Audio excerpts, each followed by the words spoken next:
So I didn't watch the Sony State of Play presentation that I guess was a little while ago. Was a little busy, had some things going on.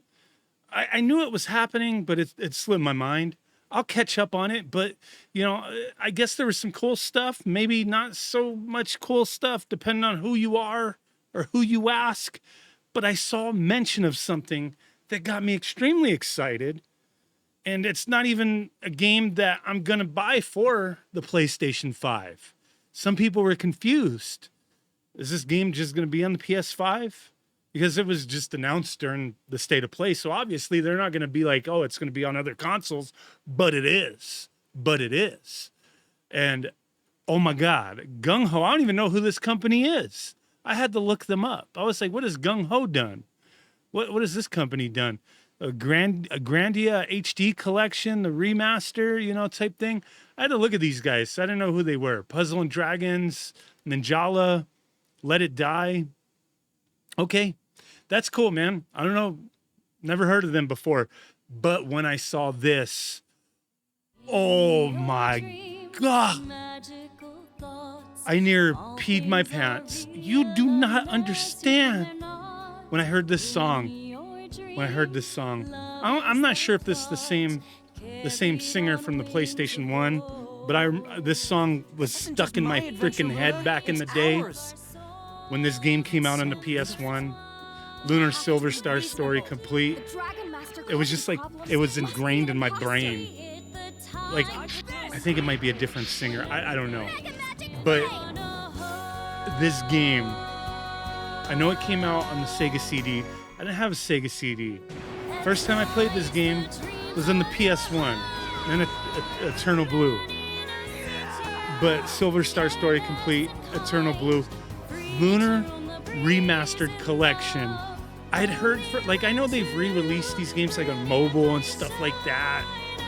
But what? The journey begins. Spring 2025, PS5, PS4, Nintendo Switch, Steam, and Xbox One. It's always weird when it's like PS5 and PS4 and then Xbox One. No Xbox Series. I guess it doesn't really matter.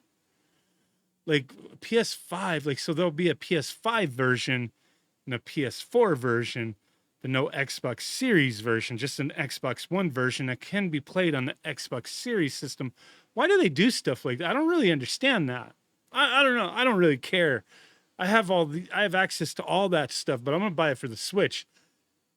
I really hope it's physical though. If this is not physical, I'm going to be really upset. Really upset. Oh man. Just the music in this game, the visuals. So it says, Lunar series makes its debut on modern consoles with enhanced graphics, audio, and quality of life improvements coming to all the aforementioned consoles and Steam. That is great. Steam, obviously, it's going to be digital. But consoles, man, I want it for the Switch just because I like the cartridge aspect of things. Most of my games I have on the Switch. I have PS5 games. I have Xbox games. But I want it on the Switch. I want a physical copy. If they release it physical, the fear is that it's going to be through limited run games. I mean, physical, if it's got to be through somebody and that's it, I guess. I don't like it. I don't like relying on them. I mean, everybody can have their own opinions. Any which way you want to look at it, doesn't really freaking matter.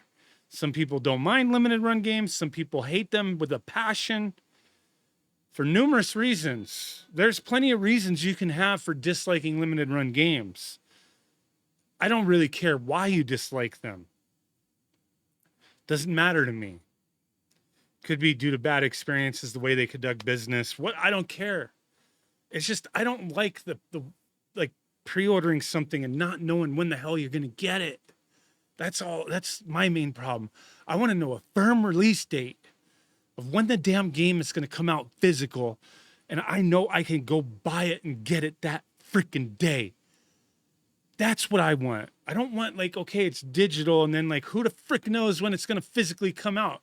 Because then it's like right now I'm waiting for, what is it, like the Marvel collection, the Capcom fighting collection. Yeah, there's tons of people out there enjoying playing that game right now.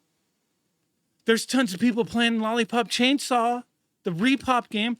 I'm not playing either of those freaking games right now. I haven't done videos on playing those games. I'm not enjoying them in my free time.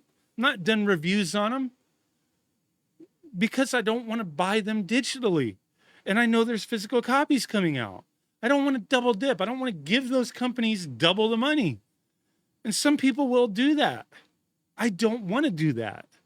I hate doing that. Especially like when you know the physical copy is going to come out. Now, there's been times before where you don't know the physical copy is going to come out. That's one thing that I hate.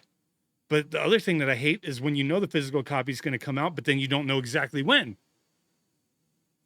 So I don't want this to go to limited run games just because I want it to be like I know when it's coming out and I can go buy it.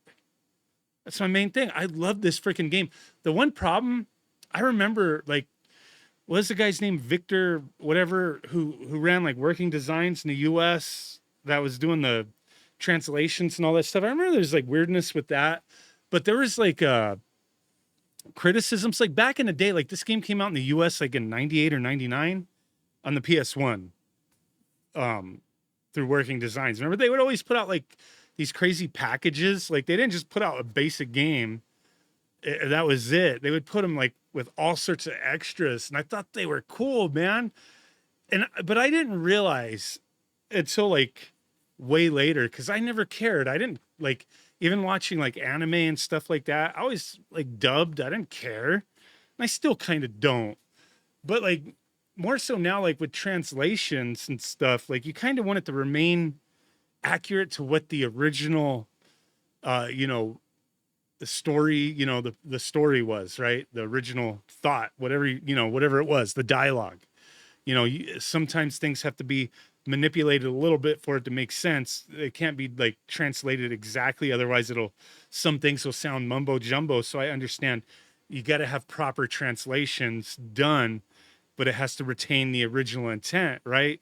Not okay, we have to change things not to offend people. Like, I don't care about that stuff. Like, we don't need to do that. Offend people. I don't give a crap. But the thing with Working Designs is that they would interject. And like I said, I didn't realize it back then, but they would interject like stupid humor that didn't exist in the original Japanese releases. They would put like American references and like just strange things that were not actually in the games, like humor when there was no humor. Not just like, oh, let's Americanize the humor. No, there was no humor at certain points. They would just add it, like weird things. Like they just would just add things. That's what I heard anyway. And that's what Working Designs. They would like add weird stuff to these games, like just kind of free reign almost. Even though they had like, I guess, I don't know, they had like good relationships with the original teams, but they would still like add things. And later on, people had brought that up. I don't know. I guess that's worth investigating further if you're into that kind of stuff. But that's what I'd heard. But I still remember really enjoying these games. So I want to play them.